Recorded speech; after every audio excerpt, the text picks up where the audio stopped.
नमस्कार मित्रों, आज बहुत दिनों के बाद एक नया गीत लेकर आपके समक्ष प्रस्तुत हूँ। अगर कोई गलती होगी तो क्षमा करेंगे। ज्ञानेश्वर गुंजन का गीत आपके समक्ष। जेकर अपने बातरी झुराई, जेकर अपने बातरी झुराई, उ दोसरा के ध्यान का करी। जेकर अपने बातरी झुराई, उ दोसरा के ध्यान का करी।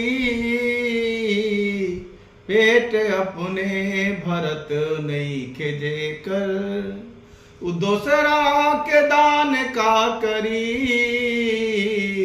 जेकर अपने बातरी झुराई, जग में बनला के होला संघाती सभे।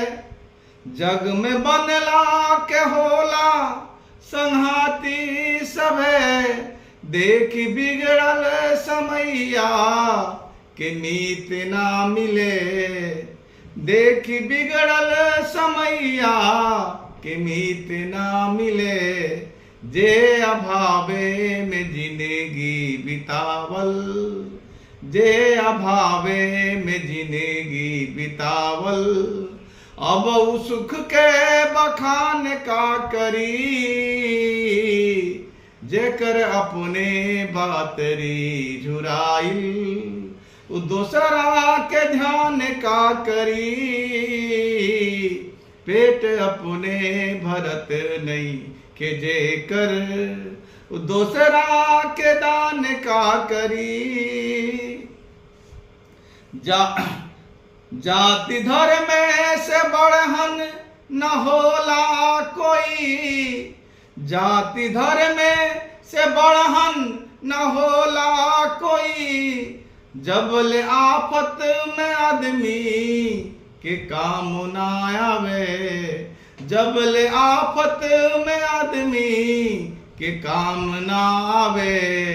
प्यास जे करे बस तू ही से बूझत, उ सागर के मान का करी।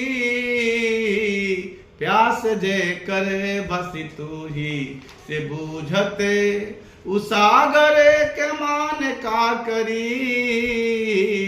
जेकर अपने बातरी झुराई, उ दोसरा के ध्यान का करी। पेट अपने भरत नइखे जेकर, उ दोसरा के दान का करी। जेकरा बेचे बेसाहे के आदत रही।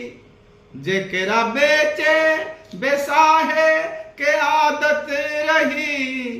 जानी का हो प्रीतिया के कामोल हा। जेकरा बेचे बेसाहे के आदत रही। जानी काऊ प्रीतिया के कामोल हा। साथ जेना समय आप दिहल, उ भलाए हसान का करी। साथ जेना समैया पे दिहल, उ भलाए हसान का करी। जेकर अपने बातरी झुराई, उ दोसरा के ध्यान का करी। पेट अपने भरत नइखे जेकर, उ दोसरा के दान का करी। घाटे घाटे के पानी जे पियले होई। घाटे घाटे के पानी जे पियले होई। ओकरा मुश्किल डगरिया के पहचान बा।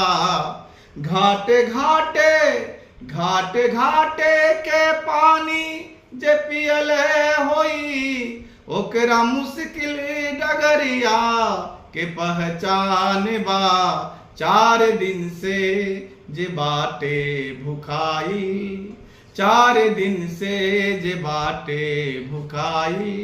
पढ़ के गीता कुरान का करी, 4 दिन से जब बाटे भुखाइल, पढ़ के गीता कुरान का करी, जेकर अपने बातरी जुराइल, उ दोसरा के ध्यान का करी, पेट अपने भरत नहीं के जेकर, उ दोसरा के दान का करी, जेकर अपने बातरी झुराई। धन्यवाद। नमस्कार मित्रों।